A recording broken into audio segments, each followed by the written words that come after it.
Gloire au Très-Haut, louange à notre Dieu, créateur du ciel et de la terre. Par sa grâce, nous sommes ici sur ce plateau pour vous entretenir à travers cette émission matinale Wake Up.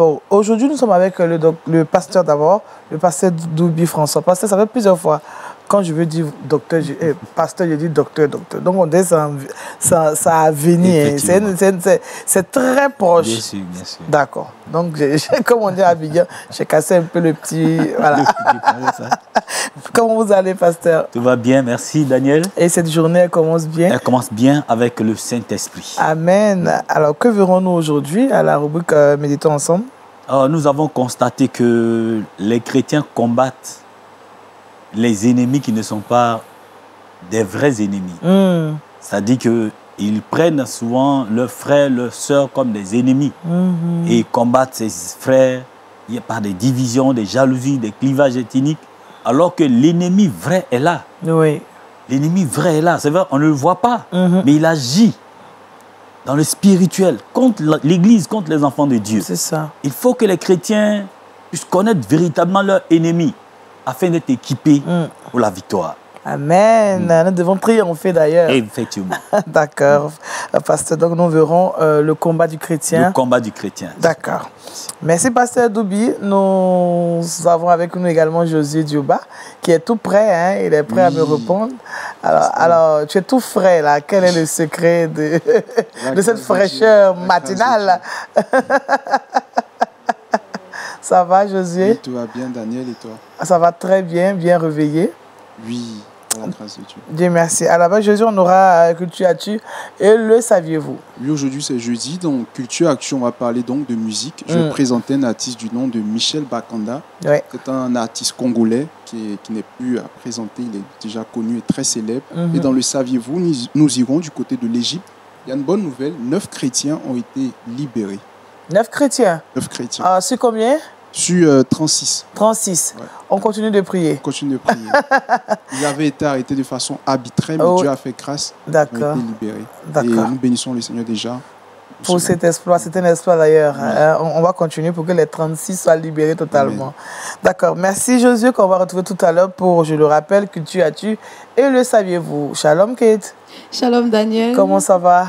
Super bien, et toi? Ça va très bien. Merci. Merci. On aura le trick box, les astuces pour embellir notre quotidien. Effectivement, aujourd'hui, nous allons dans la médecine traditionnelle africaine parler du 4 côtés. 4 côtés. 4 côtés. Alors, le 4 côtés, c'est un fruit qui provient de l'arbre appelé le tétrapleura. Donc, c'est un c'est chaud. Le docteur nous cause des problèmes. Kate aussi. Le docteur aussi vient nous. Oui, le tétra. Pleura. Tétrapleura. D'accord. Quand on rentre dans la médecine, voilà, les choses deviennent pas faciles pour ceux qui ne savent pas de quoi nous parlons. C'est ça, surtout les profanes. Hein. Oui, mais dans tous les cas, il faut en parler parce que ça fait du bien à tout le monde. Alors aujourd'hui, on va parler des bienfaits de ce fruit-là. Oui. Et qu'est-ce qu'il fait? Enfin, les 4 côtés, c'est à cause de sa forme. Oui. Dans le trick boss, je parlerai de pourquoi le nom 4 côtés. Et puis, je vous donnerai par la suite les bienfaits du 4 côtés. D'accord. Vraiment, on reste coaché avec Kate. Ce sera pour le trick box tout à l'heure. Et c'est jeudi, nous parlons santé avec nous le docteur Diomon Roland. Shalom, docteur. Shalom, Daniel. Comment vous allez? Très bien. J'ai envie de poser la même question. Hein. Quel est le secret de cette fraîcheur? Vous êtes tout frais sur le plateau, mais comment pas la faire? Quand la grâce est abondante. Gloire à Dieu alors. Amen. Alors avec vous, nous allons parler certainement d'une pathologie qui ma foi, est importante. Il faut quand même en parler. C'est ça, on parlera de maladies auto-immunes et systémiques. Et systémiques. Voilà. Hein. On va vraiment parler des maladies de médecine interne. Vraiment. Chaque fois, on parle des maladies qu'on connaît, mais la médecine interne, ça a sa particularité. D'accord. Maladies rares, un peu compliquées, mais qui existe. C'est qui existe et il y a de l'espoir. Oui. Parce que peut-être beaucoup de personnes vont se retrouver dans ces maladies où ils sont allés à l'hôpital, ils ont cherché, on a pensé que c'était un sort. C'est ça. Alors c'est une maladie qui existe. D'accord. On peut même en guérir. On peut en guérir, on peut traiter les personnes, elles peuvent vivre avec leur maladie sans problème. D'accord. Merci, Dr Diomon Roland. Je rappelle qu'il est interniste et vous êtes également membre du GBH, le groupe biblique des hôpitaux de Côte d'Ivoire. De Côte d'Ivoire. D'accord. Merci, docteur. Voilà, il est planté notre décor. Sans plus attendre, vous le savez, nous commençons avec la parole de Dieu. Nous y allons pour méditons ensemble.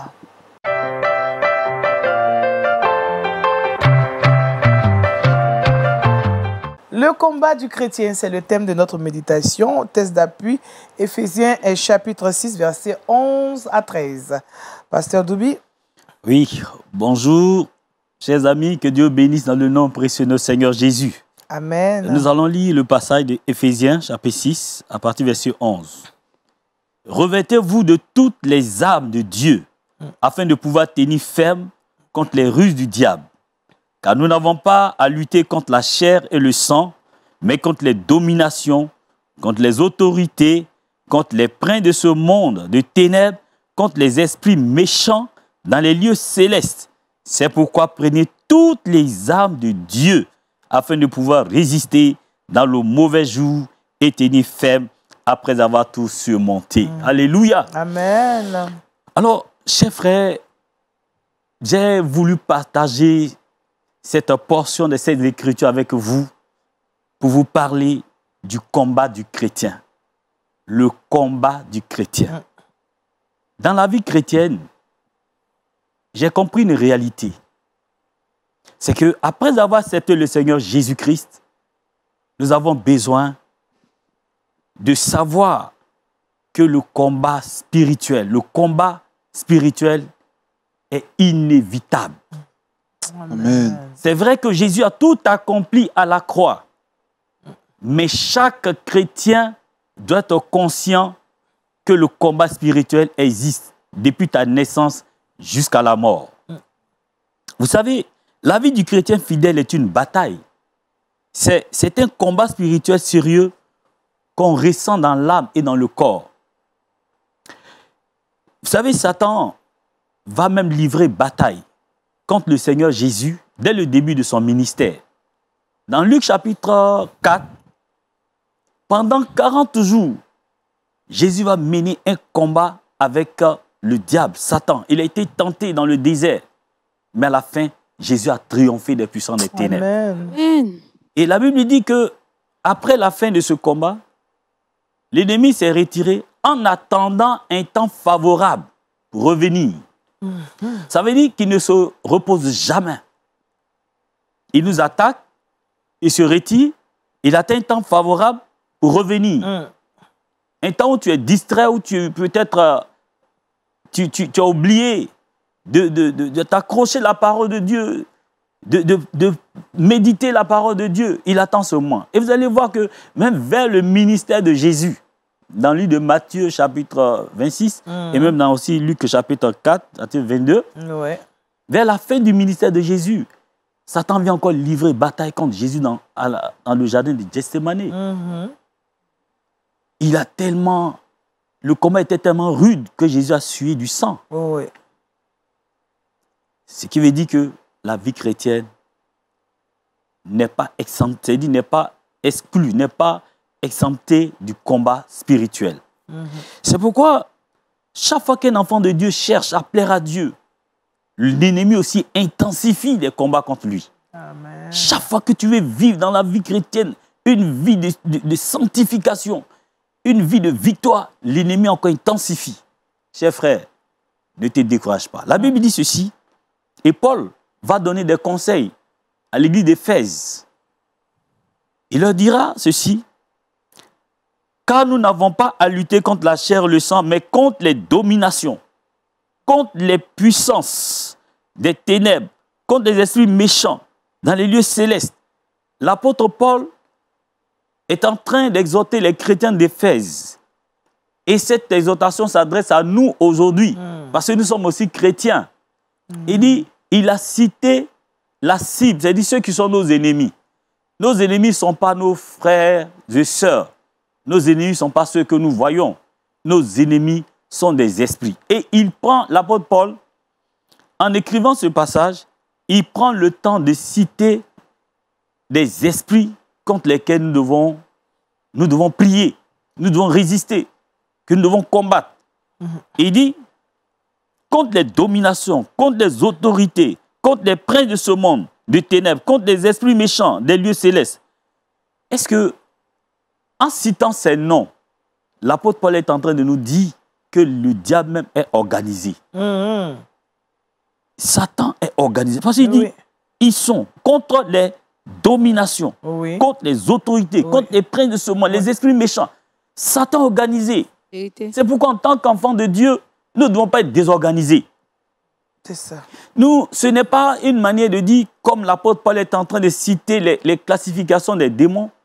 Donc, on a besoin de rentrer dans la sphère mystique pour aller voir comment ça fonctionne. Non. Beaucoup de personnes ou des chrétiens veulent entrer dans la démonologie, voir comment Satan agit. Et en entrant dans ces sphères, souvent, on se perd. Parce que Dieu ne nous a pas envoyés dans des combats qui ne sont pas des combats. Hein? L'apôtre Paul a cité juste pour que nous puissions conscients qu'ils existent et qu'ils sont organisés. C'est ça. Donc, soyons conscients de cette organisation dans le monde des ténèbres. Amen. Et maintenant, il va dire, c'est quoi?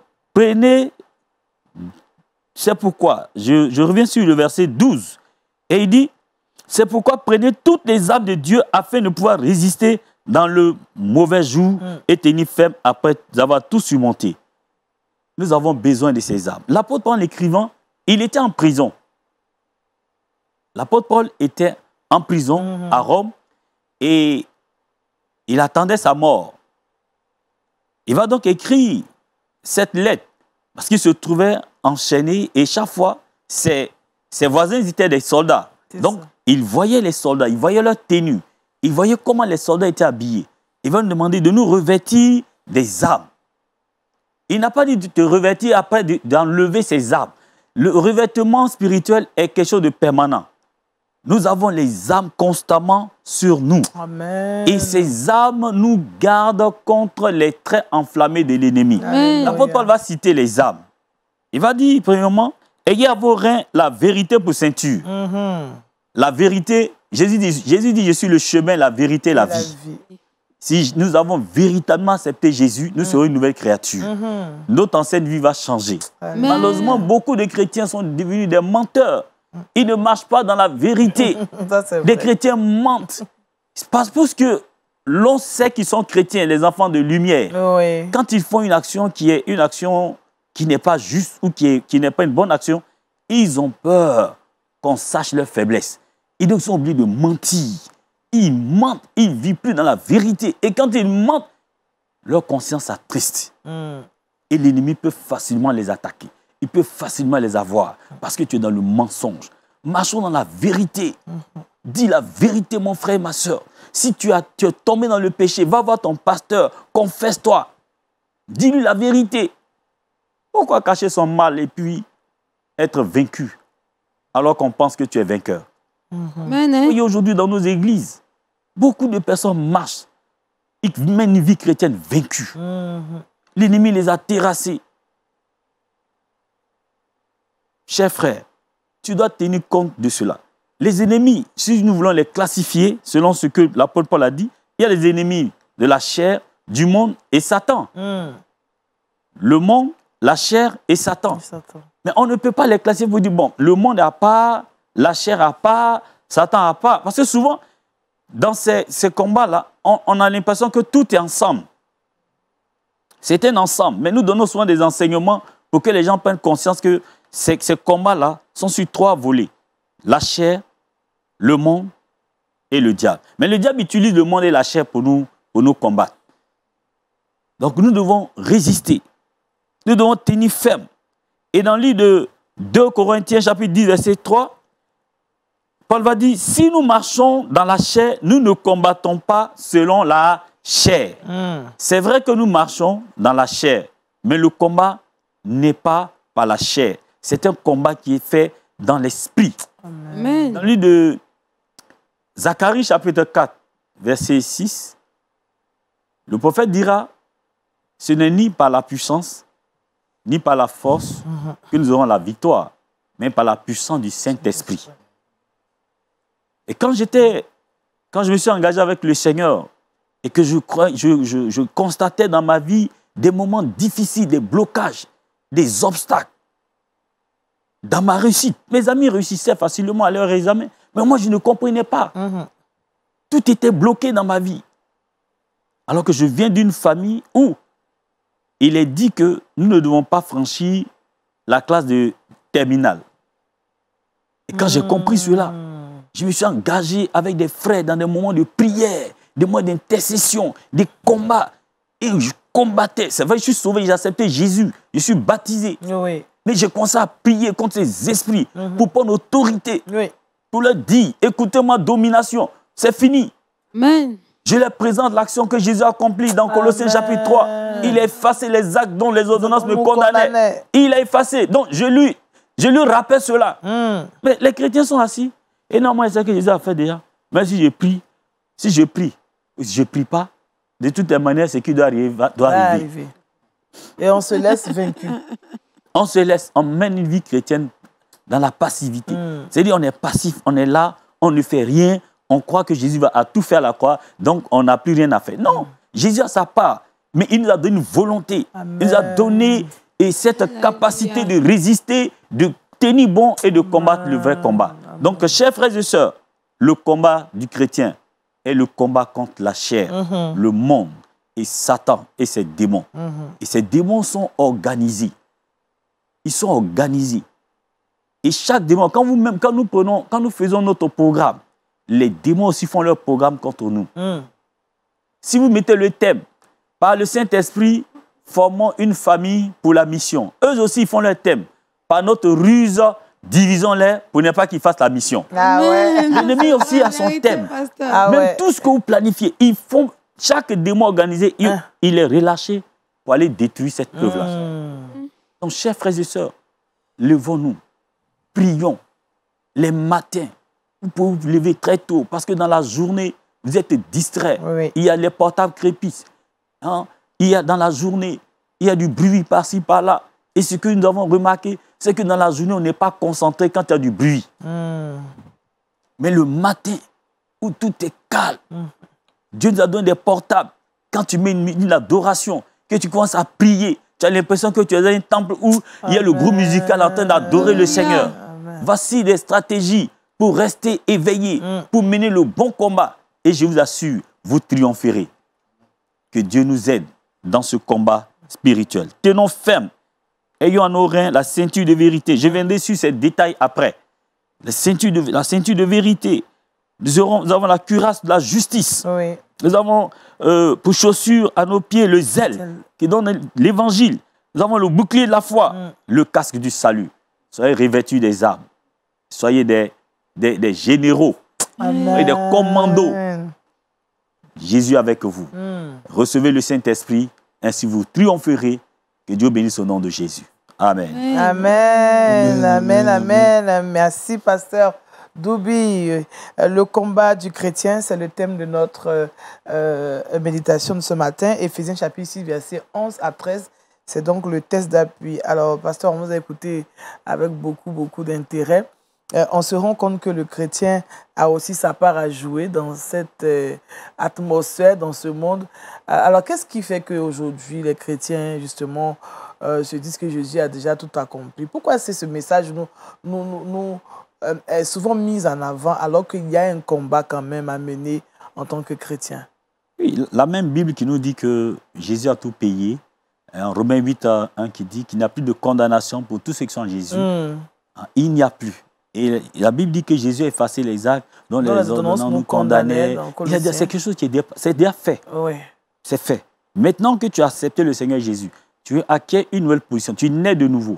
Dans cette marche chrétienne, tu as besoin maintenant de lire la parole de Dieu pour grandir spirituellement. Un chrétien qui ne lit pas restera toujours un bébé spirituel, mais il peut mourir.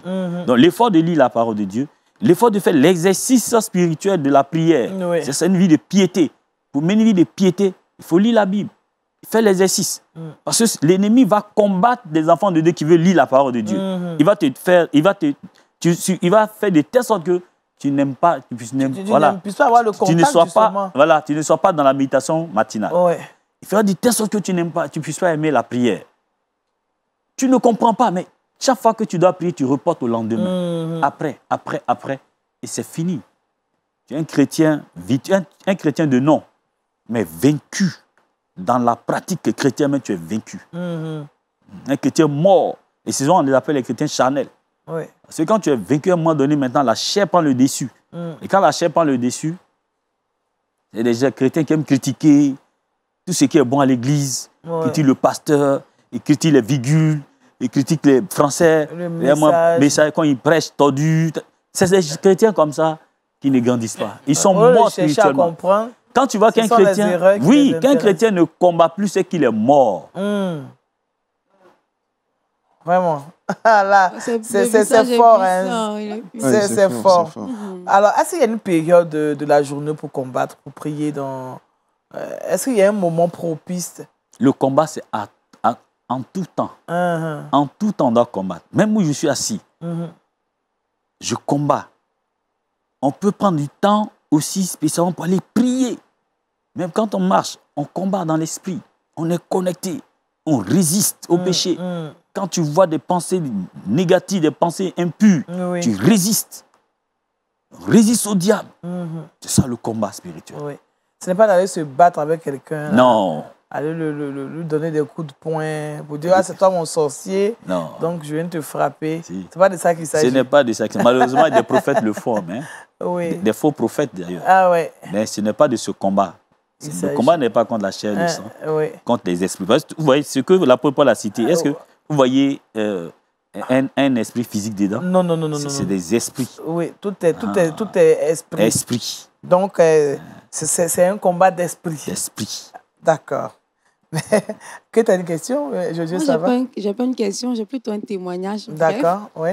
Il y a un homme de Dieu qui m'a dit dans ses fiançailles, il y a une prophétie qui a sonné à l'église qui a dit que sa femme est stérile, elle n'allait jamais faire d'enfant. Et quand elle est venue lui raconter ça, il dit, quand toi et moi on va se croiser, tu vas faire un enfant.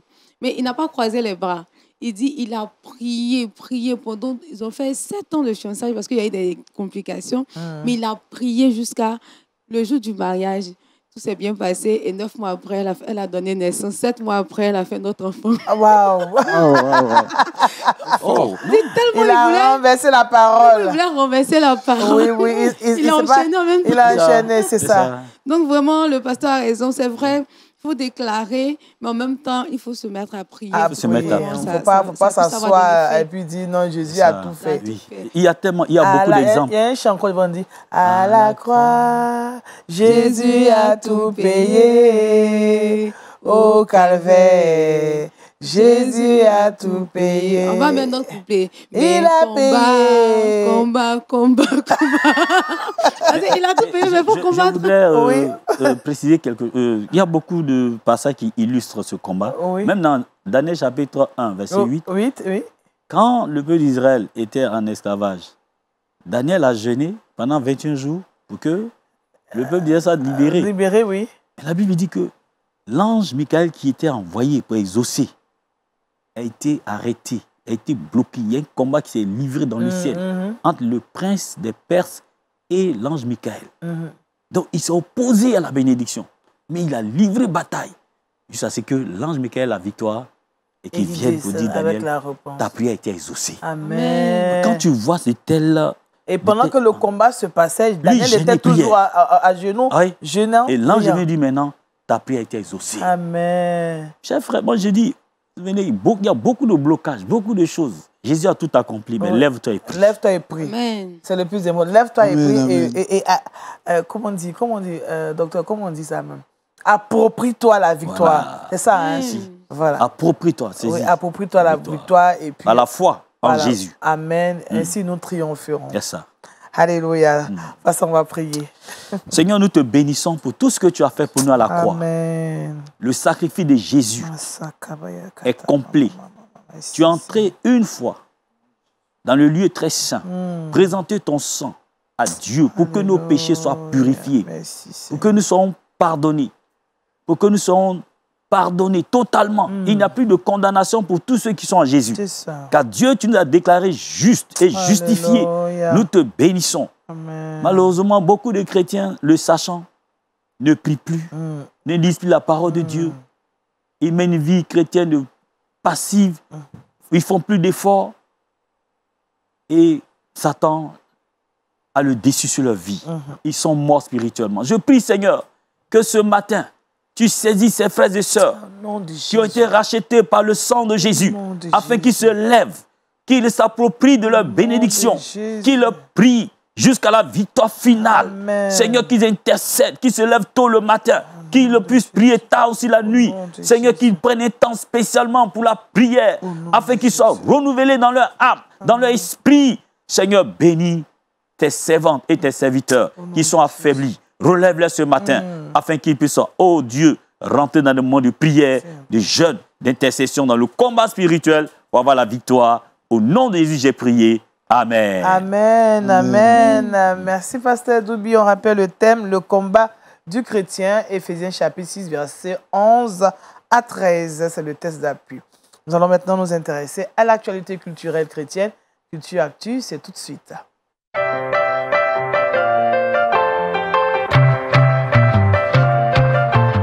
Alors, aujourd'hui, avec toi, nous parlons de musique. Oui, Daniel, aujourd'hui, on parle musique. On a remporté la victoire. On triomphe, hein? Voilà, on triomphe, on est des vainqueurs, donc on va parler de musique. Aujourd'hui, on va s'intéresser de Michel Bakanda. C'est un artiste congolais. Ouais. Gospel, il est issu d'une famille de 5 enfants, dont il en est le 3e. Et concernant sa carrière musicale, il faut dire qu'il a commencé tout petit, à l'âge de 7 ans. Il va découvrir son appel, son talent à l'âge de 7 ans. Et donc, il a aussi été motivé, impacté par sa mère. Donc, sa mère, à l'église, elle était vraiment dans les choses de Dieu. Et vraiment, ça a boosté sa foi. Il va donc diriger le groupe musical de l'église, plus précisément l'adoration. Le domaine de l'adoration, c'était son domaine. Il fait ses premiers pas dans la chorale et en 2013, il va, pendant un temps de prière, recevoir de la part de Dieu de mettre en place un groupe, une structure nommée Autour du trône. C'est un mouvement de jeunes chrétiens qui décident d'adorer le Seigneur et de lui rendre gloire. Et donc, c'était dans son église. Et en 2015, il va encore, sous inspiration du Saint-Esprit, sortir son premier album intitulé « Dieu de ma vie ». Et cet album-là, qui était inspiré par le Saint-Esprit, fut le socle de sa carrière musicale. Va s'en suivre des collaborations, des tournées, des concerts à travers le monde et même à Kinshasa. Il est aussi fondateur d'une fondation du nom de Michel Bakanda, Foundation, qui vient en aide aux enfants démunis, aux orphelins, à Kinshasa et même au Mali. Il est aussi présent là-bas. Il vient donc en aide à ces orphelins-là, ces personnes qui vivent dans la pauvreté. Il œuvre donc par des actions caritatives et humanitaires. Il va aussi sortir d'autres albums comme Oza Nzambe, Chante avec moi et Touch Me. Donc, pour ne pas faire trop de commentaires, nous allons suivre un extrait de son morceau Losambo. Losambo.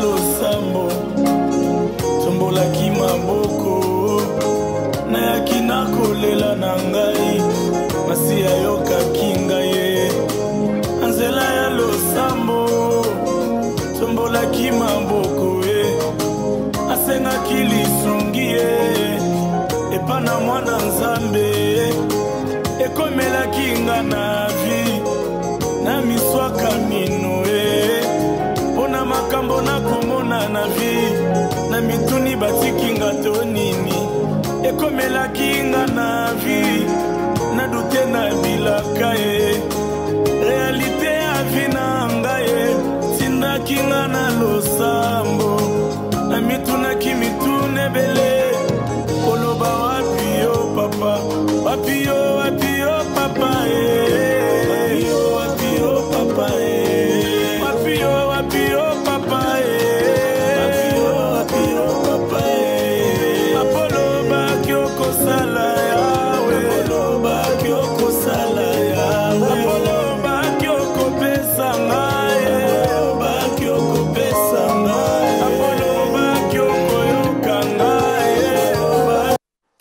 Losambo de Michel Bakanda. Donc, il s'agit ici d'un homme qui était aspergé par les soucis de la vie. Il a donc décidé de mettre fin à sa vie, de se suicider.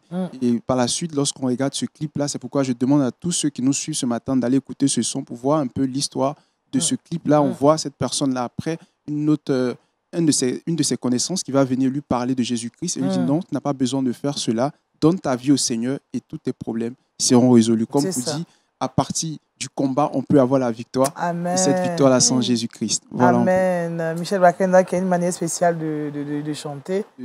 Vraiment de mettre les gens dans la présence de Dieu à C'est travers ça. sa voix. Et on bénit le Seigneur pour cela. Amen. Merci vraiment Josué Dioba qui nous ramène, qui nous a ramené ce matin à la rumba. Hein. Pas ça, vous arrêtez souvent d'écouter la rumba.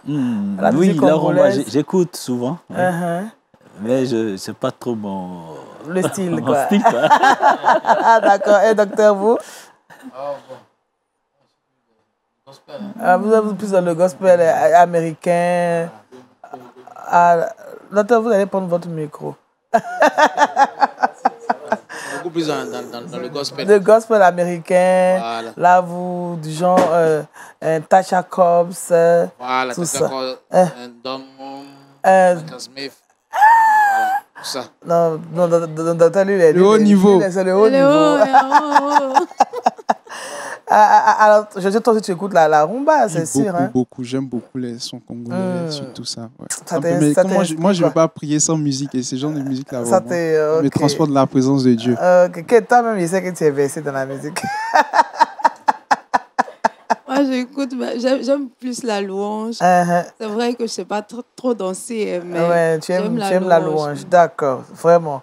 Dans tous les cas, chacun de nous apprécie un tant soit peu la musique. Et je pense que c'est aussi un instrument que notre Dieu utilise pour nous mettre dans le combat et qui nous permet aussi de triompher.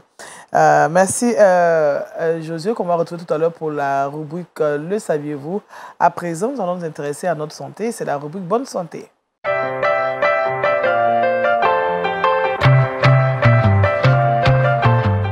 Bon, Kate nous a dit en antenne qu'elle aime le reggae aussi. Moi, j'ai entendu.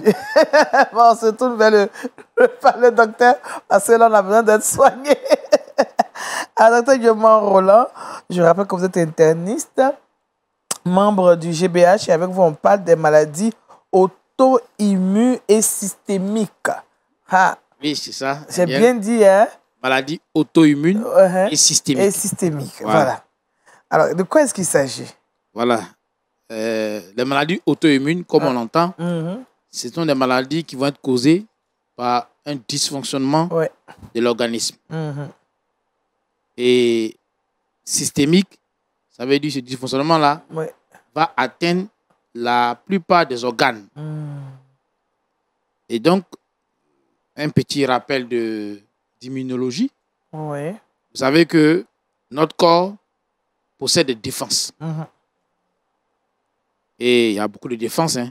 On ne va pas citer les défenses, mais retenez qu'on a les lymphocytes T, les lymphocytes B, bon, voilà, tout cela.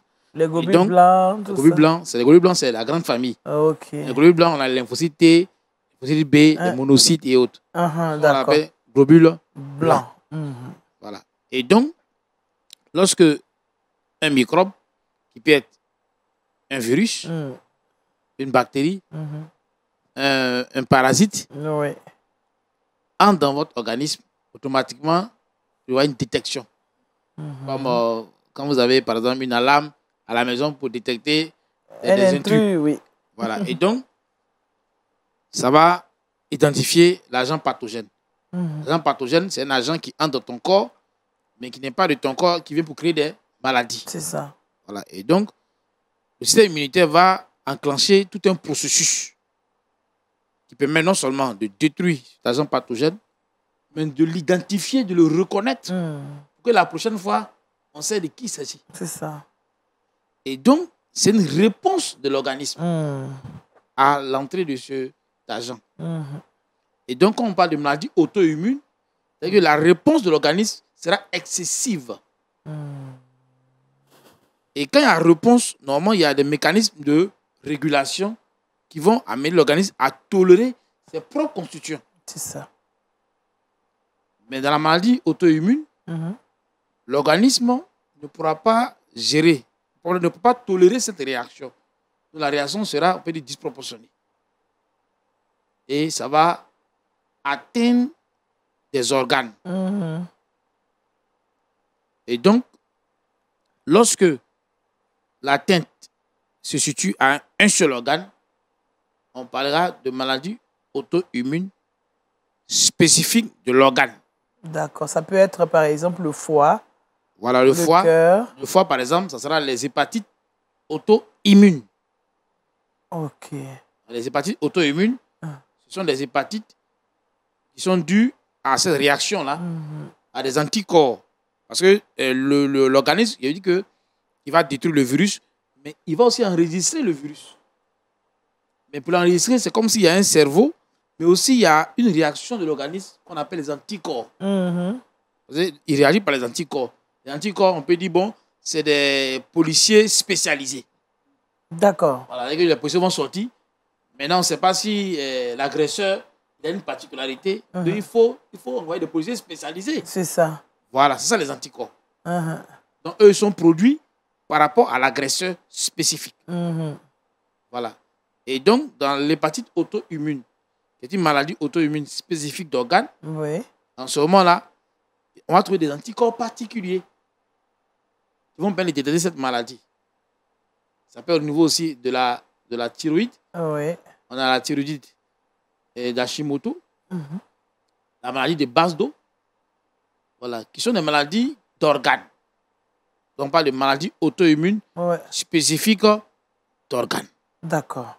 Donc est-ce que vous pouvez être beaucoup plus simple, un peu moins technique comme ça, pour qu'on sache, quand on parle, par exemple, tout à l'heure on a parlé de l'hépatite, généralement, quelles sont les maladies qui surgissent lorsqu'il y a une telle, enfin, quand ça se passe tel que vous avez expliqué?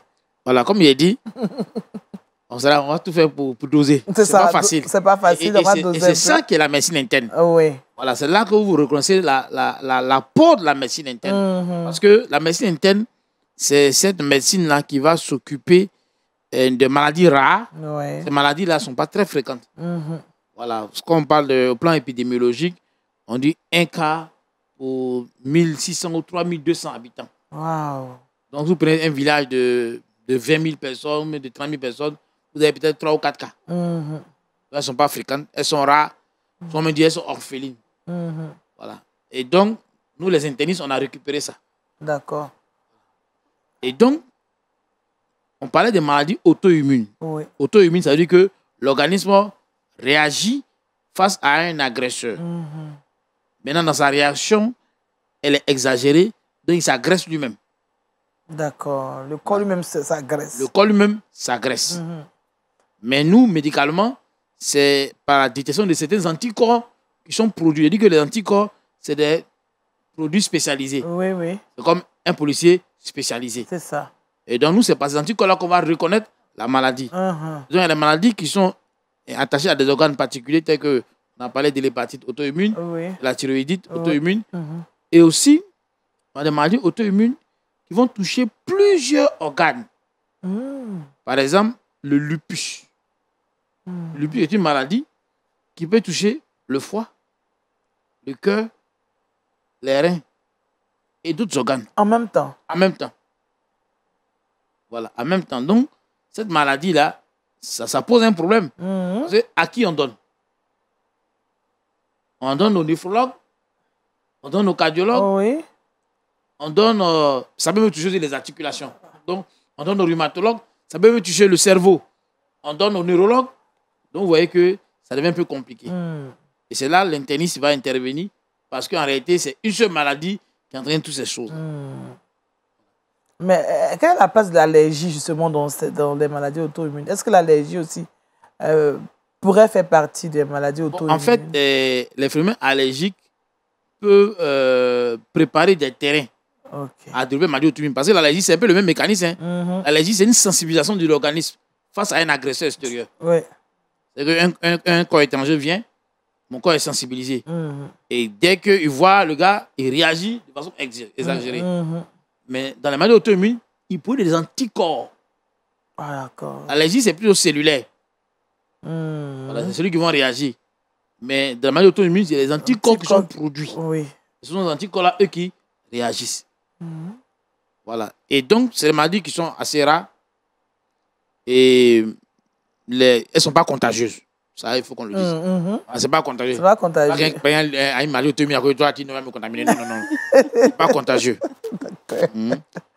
Et les causes sont souvent méconnues, mais ce qui est est retenu, c'est qu'il y a des facteurs, première chose, génétiques. C'est-à-dire que quand une personne fait une maladie auto-immune, il faut fouiller dans la fratrie, dans les descendants, dans les ascendants. Généralement, des personnes ont eu la maladie avant la personne, ou bien les enfants auront la maladie. C'est ça. Donc, il y a des facteurs génétiques. Ouais. Ensuite, on a des facteurs hormonaux.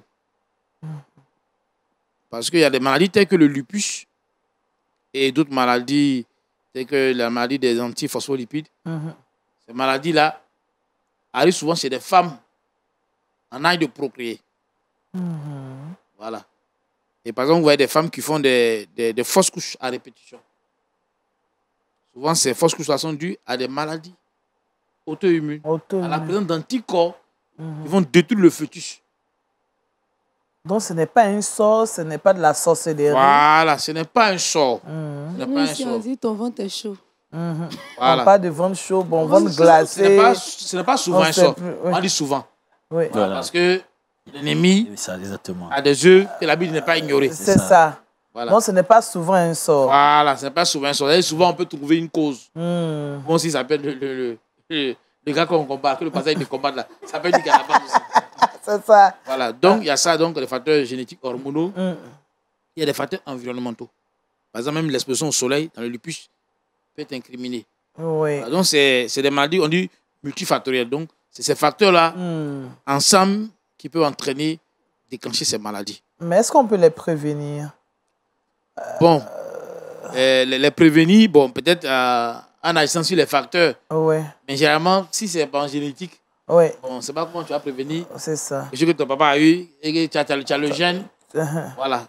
Peut-être le retarder en n'étant pas exposé à certains environnements, certains facteurs. Voilà. Donc, ces maladies, quand le père a eu ça et que, bon, vous savez, dans vous avez les traits, vous pouvez les développer. Peut-être pas très tôt, mais à un moment, vous allez les développer. D'accord. Voilà. Ce qui est intéressant, c'est-à-dire, est-ce qu'aujourd'hui, on peut retrouver ces maladies-là? Oui. On peut les retrouver. Parce que on peut guérir aussi? Guérir, c'est un peu trop dit, puisque est-ce qu'on guérit d'une allergie? Ouais. Une allergie, on peut atténuer l'allergie. Si on enlève l'allergène, c'est un symptôme de guérison. De guérison, oui. Voilà, donc c'est un peu comme cela. Ouais. Voilà, la personne peut avoir un mode de vie sans problème. Voilà, il peut retrouver son mode de vie, fait ses choses. La maladie est là, il a son traitement, et puis il va à ses activités. Voilà, ça évolue par poussée, il y a des poussées. Quand il y a des poussées, on le met sous traitement, on ajoute certains médicaments, et quand les choses sont stables, bon, il y a une maladie qu'on a beaucoup connue, un médicament, l'hydroxychloroquine. Oui, l'hydroxychloroquine, oui. On a connu dans le passé. Dans la crise du Covid. Oui. Il y a eu beaucoup de débats. Oui. L'hydroxychloroquine, voilà, c'est un traitement, c'est des immunosuppresseurs. Peut-être à des délais moins, mais c'est des traitements qui sont donnés dans le traitement des maladies auto-immunes. D'accord. Parce que le but, c'est quoi? Si l'organisme réagit de façon excessive, il faut freiner sa réaction. Et donc, on donne d'abord des corticoïdes. Les corticoïdes, comme on connaît, les corticoïdes, ils ont une action immunosuppressive. D'accord. Et puis, il y a les immunosuppresseurs qui existent. C'est-à-dire l'hydroxychloroquine. Puis d'autres médicaments immunosuppresseurs qui existent et qui sont assez efficaces pour pouvoir ralentir l'action de l'organisme. Alors, docteur, c'est vrai que vous n'êtes pas gynécologue, mais vous êtes d'accord avec moi qu'il y a des femmes qui ont des femmes généralement qui ont, je crois qu'il y a un groupe sanguin, un registre que je pense, quand elles accouchent, on leur injecte un produit d'abord. Oui, les anti-D. Les anti-D. Est-ce que ça aussi, ça n'entre pas dans le grand groupe des maladies auto-immunes? Non, mais en fait, dans le cas de ces femmes-là, c'est-à-dire que ces femmes-là, étant d'origine négative, et donc en fait, le corps est sensibilisé. Et quand, par exemple, le partenaire est résultat positif, et que l'enfant, c'est surtout l'enfant de la dame, s'il est résultat positif, et que la mère est résultat négatif, c'est là qu'on fait l'anti-D. Sinon, la mère va attaquer, c'est l'anticorps va attaquer l'enfant. Ça, c'est un peu différent. Voilà. Ça, c'est incompatibilité fœto-maternelle. D'accord. Voilà. C'est une incompatibilité de registre. Ça, bon, on peut expliquer, mais ce n'est pas la même chose. C'est pas la même chose. Pas la même chose. Voilà. Mais comme docteur, le corps aussi est bizarre. Le corps que Dieu a créé aussi, c'est bizarre. Comment il peut s'auto-attaquer? Mais c'est ça, en fait. C'est ça, en fait. Mais on voit même des gens qui s'auto-mutilent. Oui. Auto-mutilation. Voilà. Et quand tout est déréglé, là, c'est comme ça qu'on réagit. Le résultat c'est un dérèglement. Quand les choses sont déréglées, on réagit comme ça. D'accord. Voilà. Même pour dire qu'aujourd'hui, effectivement, on peut poser les diagnostics. C'est-à-dire que ça interpelle toutes les personnes qui ont des maladies et qui vont à l'hôpital et qui ont l'impression qu'on ne trouve pas leur maladie. Souvent, les examens qu'on doit demander dans ces genres de maladies ne sont pas demandés. C'est ça. Et c'est vrai que c'est une maladie qui est rare, donc ce n'est pas tous les médecins qui ont cette intuition-là pour penser, par exemple, à une personne qui fait une anémie, on cherche tout, on ne retrouve pas la cause de l'anémie. Une femme qui perd ses enfants, chaque fois qu'elle prend une grossesse, la grossesse tombe. Il faut que ça attire l'attention du médecin pour dire, est-ce que ce n'est pas une maladie auto-immune? Il y a une personne qui a toujours des douleurs articulaires, les douleurs s'enflent, il ne sait pas d'où ça vient. Je me rappelle d'un patient, je t'ai mis ce témoignage-là, qu'on avait eu, la première année, il est venu avec une atteinte du foie. Et on a fait tous les bilans, on n'avait rien retrouvé. Et on a mis un traitement, comme on dit, symptomatique, on a donné les signes, et apparemment, tout est entré dans l'ordre. Et un an après, jour pour jour, il refait la même crise. Une atteinte hépatique sévère, grave. Et il revient nous voir. Et donc, c'est moi qui ai reçu, c'était un de mes patients. Et donc, je dis, mais ce patient-là, on a tout fait, on n'a rien vu. Est-ce que ce n'est pas une maladie auto-immune? Je demande, le premier examen qu'on demande, qui est comme une fenêtre, quand elle revient positive. Maintenant, après ça, je lance la série d'examens, on trouve sa maladie. C'était une connectivite mixte. Bon, ça, c'est un peu plus compliqué. Mais ça ne veut pas dire maladie auto-immune. Voilà, donc c'est que ce patient avait plusieurs maladies auto-immunes ensemble. Et c'est ça qui entraînait son problème. Aujourd'hui, ça va. Ça va. On peut en sortir quand même. On peut en sortir. Ça va, il mène sa vie, il est heureux, il sait de quoi il souffre. Bon. D'accord. Et il est soulagé, il prend ses médicaments comme il faut. Voilà. Docteur, on aurait voulu vous écouter, mais le temps il court. C'est ça. En tout cas, merci à vous, docteur Djomon. On a parlé des maladies auto-immunes et systémiques. Voilà, systémiques. Et je pense qu'on a compris. C'est pas tout qui est sorcellerie, mais parfois, la médecine peut trouver la cause aussi de ce dont on souffre. Dans tous les cas, combattons aussi. Hein. Voilà, nous allons retrouver Kate pour le Trickbox.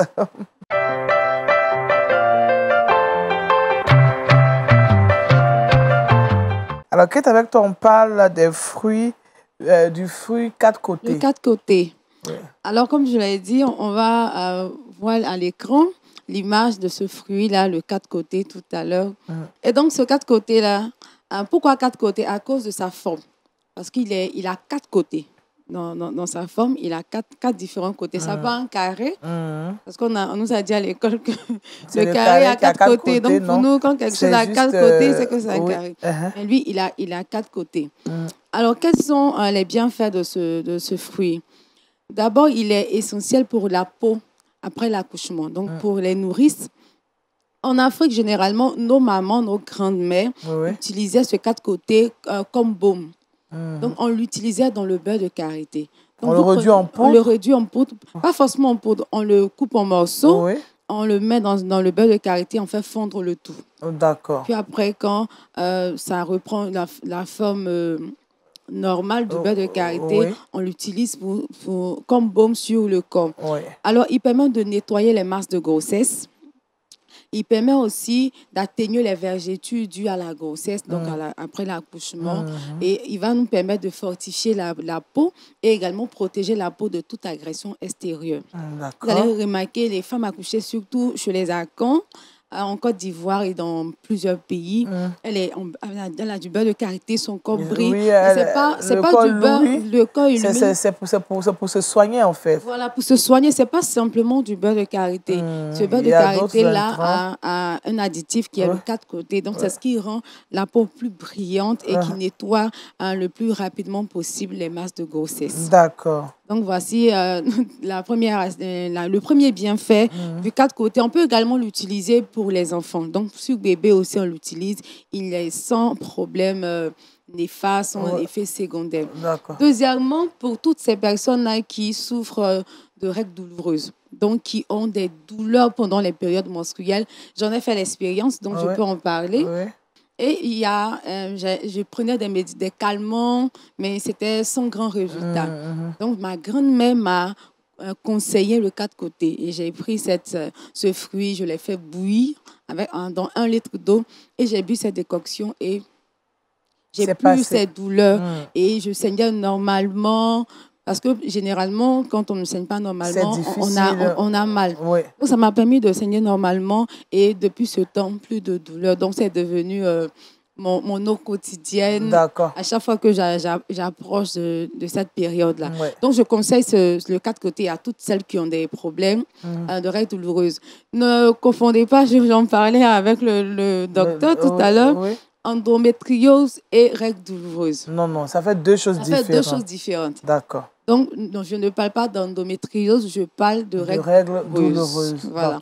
Ensuite, on va progresser. Pour toutes les personnes qui ont des problèmes de dos, donc qui ont mal au dos, très souvent le dos fait mal, à force de s'abaisser, on a soulevé quelque chose qui est très lourd. C'est simple, vous prenez le 4 côtés, vous le réduisez en poudre. Et vous ajoutez l'huile de ricin, l'huile d'olive, cela dépend de vous, pour vous masser le dos. Et vous faites ça chaque soir, ça va aider à atténuer votre douleur de dos. Voilà. Voici quelques bienfaits du 4 côtés, vous pouvez l'utiliser. D'accord, donc on peut l'avoir au marché. Hein. Oui, au marché, il n'est pas coûteux. Ça n'a pas un autre nom Le 4 côtés, il a différents noms dans différents pays. Langues. Il s'appelle Prékès au Ghana, et c'est au Cameroun, au Sakiris au Nigeria, c'est en langue Yoruba. D'accord. Donc, si vous nous regardez, comment est-ce qu'on l'appelle dans votre région? Et puis vous verrez l'image, donc ça sera plus facile pour vous de pouvoir reconnaître le 4 côtés. Le 4 côtés. Voilà. Ça se trouve en Afrique. En Afrique, mais partout, en Occident, en Europe, partout. On le retrouve. Vous allez le retrouver sous forme de poudre, sous forme d'huile, ou dans sa forme naturelle. Voilà. D'accord. Merci Kate. Vraiment, les bienfaits du 4 côtés, vous avez mal au dos, vous êtes une nourrice, vous avez aussi les règles douloureuses, vous pouvez utiliser. Il y a beaucoup de choses encore. C'est ça aussi, notre Dieu, il fait toutes choses bonnes, en tout cas pour ces enfants que nous sommes. Merci Kate. Retrouvons José Dioba et c'est Le Saviez-vous.